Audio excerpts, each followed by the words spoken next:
As Ian mentioned, the training is very important to the success of the peer program. So I'd like to welcome Daisy Gleeson. Daisy has been working in the lived experience space since graduating as a social worker, working directly with individuals and groups, walking alongside them on their journey, as well as managing multidisciplinary teams and establishing systems and processes that support the peer work discipline.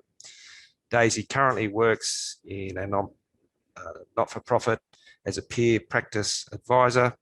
Outside of this work, she delivers intentional peer support training across Australia, facilitates co-reflection spaces, provides external supervision to peer workers, and works as a consultant and advocate for the establishment of peer work. Daisy, thank you for joining us. Hi, hello everyone. It's nice to not see you all. I can't actually see your faces, so it's a little bit interesting compared to a normal Zoom meeting.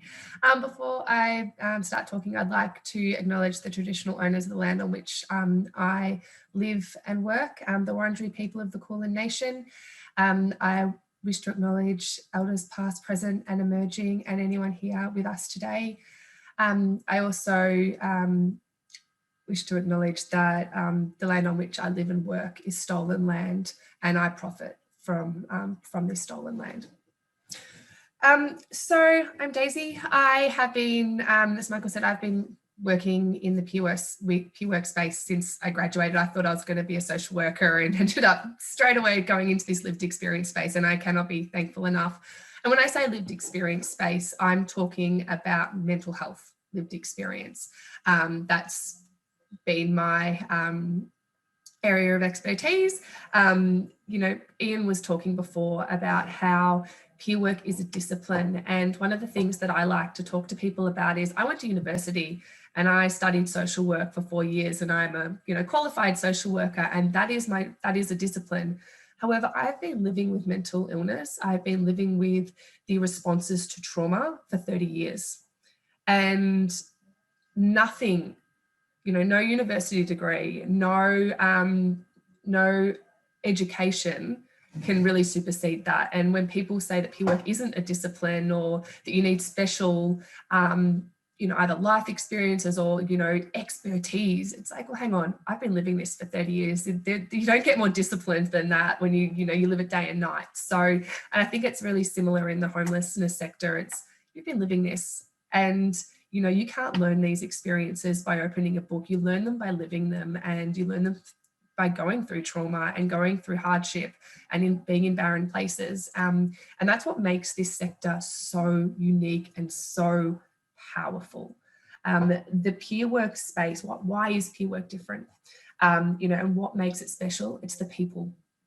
People who come together with other people who may have been experiencing a similar situation to them, or have an understanding of what hardship and difficulty is, and just sitting with a person, being with them in that space, being in a space with them where you can just let down your barriers, you can let down those walls, and you can have really tough, honest conversations about where you're at in life. And I think that's been the most transformative learning that I have had, is that peer work has given me the opportunity to have conversations with people that my other discipline would never have allowed.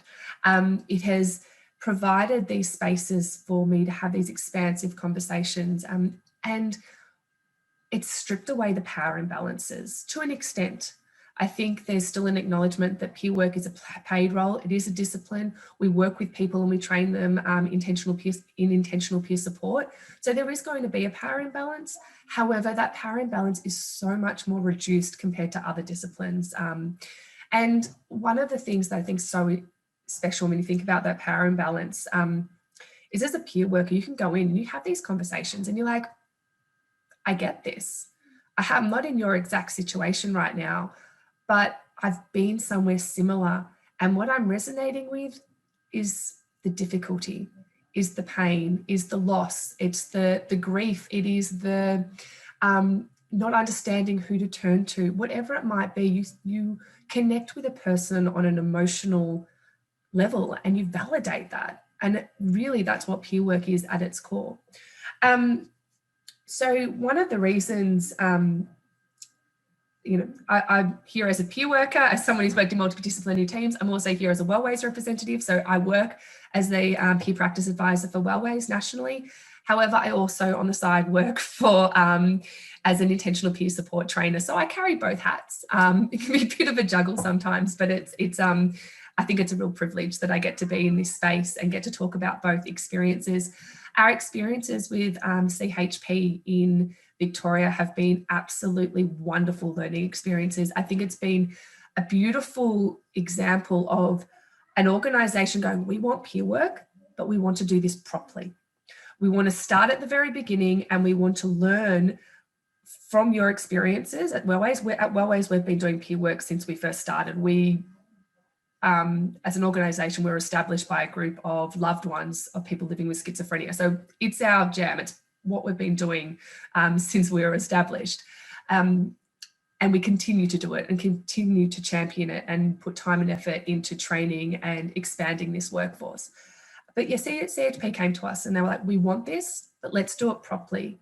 How do we start having conversations about peer work? What are your learnings? And I think that's one of the biggest learnings that we've had from this is that peer work doesn't have to just be held by the mental health sector.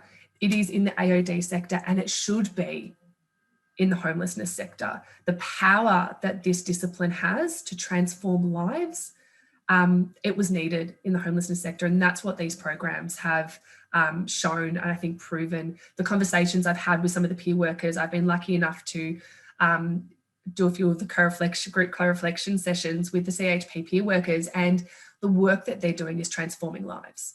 There's no other way to say that. There are difficulties along the way. However, the work is transformative.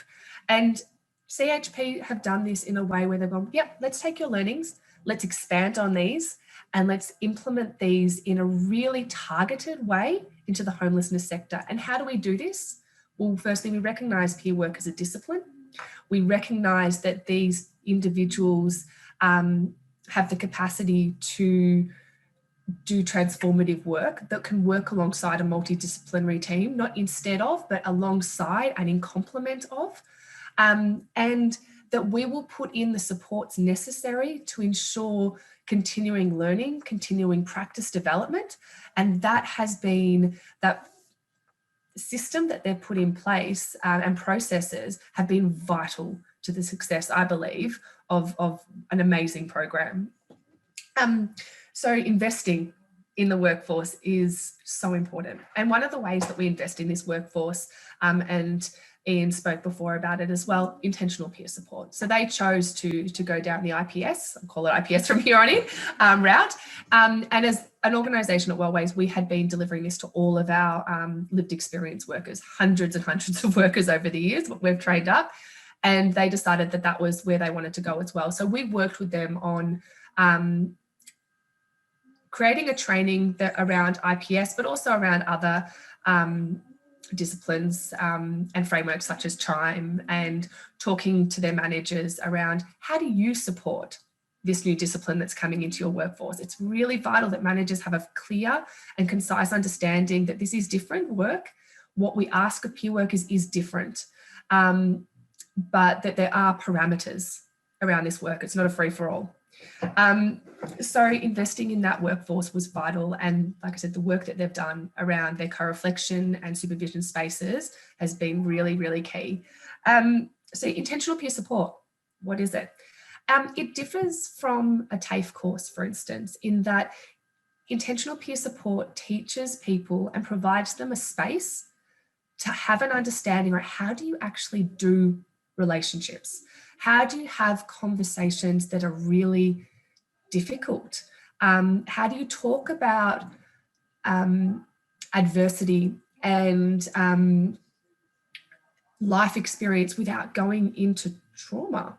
How do you put in really firm boundaries and limits based on your personal needs as well as organisational? But how do you have those conversations in a way that will still hold up a relationship where it doesn't feel like the person's being told, no, sorry, can't do that, organisational policy? How do you do that in a way that still holds that relationship?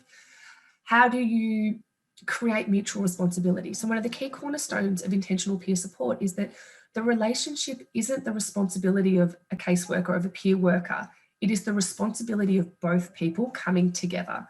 So the person that the peer worker works with, they hold just as much responsibility for the success of that relationship as the peer worker does.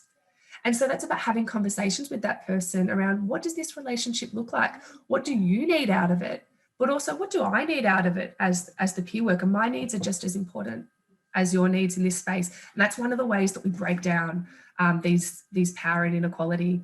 So peer work, intentional peer support is based on 3 principles and 4 tasks. And the principles are around moving from fear to a place of hope and possibility, moving away from individual needs to the needs of the relationship. Individual, and doesn't matter how many times I say this and deliver the training, I'm always like, which one's next? And the other one is, we don't want to help people. Helping's not what peer workers do. They learn alongside the person that they're supporting, that they're walking alongside. So when I say I walk alongside people on their journey, that is what I do. I learn from them. I expect to learn just as much from that relationship as they might get from that relationship as well. So with those 3 principles in mind around hope and possibility, learning and relationship, we then connect with a person. So our 4 tasks around connecting. We do lots of work around, what does it mean if we disconnect? How do we take responsibility for a disconnection in a relationship? We all know what that feels like. We also talk about worldview. Michael spoke at the very beginning around life experiences of having a home, having safe and secure housing, and that's part of your worldview. So we talk about worldviews. Why do we think the things that we think, and what's led us to believe in these things? We then we have conversations around mutuality. So that's both holding the relationship, both having responsibility for the success of that relationship, and difficult conversations. That's where we talk about boundaries and limits and things like that. And we also, the final task is around moving towards. So where's this relationship moving towards? What is the need for this relationship? And sometimes that is pretty task-based, especially when we're working in sectors like this, but also, then we might be moving towards a space where we could have even more difficult conversations, or a space where we'd like to not have this relationship as well. It could be a space where it's like, I want to be able to do this housing thing on my own one day. And I think that's a really beautiful and transformative conversation to have as well. So spoken about IPS, importance of co-reflection, importance of supervision as well. I think we need to support our managers just as much as we support our peer workers in this space, especially when we're implementing a new system and a new program, and putting in a new discipline into a sector. We need to support everyone at every level to have a really firm, open understanding of how peer support can work, and what are the limitations and how it can go so far as well. One of the things that we've also spoken about is around employment. So in the mental health sector, thousands, especially in Victoria, we've got thousands of people who now have jobs because of peer work. They're not just going and going, I've got this experience and I want to use it. It's around, I want to use this experience in a really intentional way to walk alongside someone in a way that I wish I'd been supported in my journey. And that's when they get the IPS training. And, that's why organisations need to invest in things such as IPS, so that people have a framework and a foundation to use their lived experience in a way that is trauma-informed, in a way that enhances relationships and relational dynamics. Just trying to think if there's anything else. I don't think there is at this point in time. I'm happy to take questions. If anyone else from the panel wants me to touch on anything else, I'm happy to talk about that as well. But just, I guess, the main points are that this is a discipline. This is a really successful discipline, but to do it right, you need to do it in collaboration with other people, other peer workers, and learn from organisations that have done this work as well, whilst also going out on your own and in your own areas. I definitely understand that Victoria has very different needs to what the NT would have. Yeah. Thanks, Daisy. I guess the question I have is how long is the training for? So, but also, is there like refresher training, or is it a constant thing that you have to keep up, or is supervision enough to do the training, then just go through supervision? So the training is 5 days. So intentional peer support core training is a 5-day training that can be done in person. However, we have Shark, so Self-Help Addiction and Recovery Centre in Victoria. They're the IPS Intentional Peer Support Hub in Australia. They've also worked on an online delivery because of COVID. It was essential that we did that. So we also do a training now that runs over 10 weeks, so half a day once a week for 10 weeks. And that's usually for peer workers working in the sector. And it's been really lovely in that they've been able to go back from each session and start using each session's learnings in a really kind of slow, juicy way. But the 5-day intensive is also brilliant. It's a lot of fun. And the transformation that happens in those 5 days is just absolutely profound. In terms of continued learning, one of the things that I mentioned that I do is co-reflection. So for intentional peer support workers, co-reflection is absolutely vital. It's a practice of coming together with your colleagues, with other peer workers, either from your organisation, could be people from other different disciplines, but it's around intentional peer support. How am I using my lived experience at the moment? What may be some of the difficulties that are arising, and how can I learn from this group of people that I'm coming to co-reflect with? And it goes back to those IPS principles. Co-reflection is very much based upon the same IPS principles, and we practice it and we enhance our learning every single time we come and meet with our colleagues. So that's supervision, but co-reflection is the cornerstone of maintaining our practice as intentional peer support workers. So that co-reflection, that can cover the different disciplines like homelessness or mental health or AOD or disability. So it could just be, so, you know, a small place like Darwin, you might only have a few peers, but if there's few from a lot of different disciplines, you get a better group. So that works. And I think one of the ways that you can be really creative about this stuff as well is you can do co-reflections with people from other states. The learnings are going to be different, but you're going to learn from one another. We could learn a huge amount from peer work practice up in the NT, and you've got stuff that you could learn from us.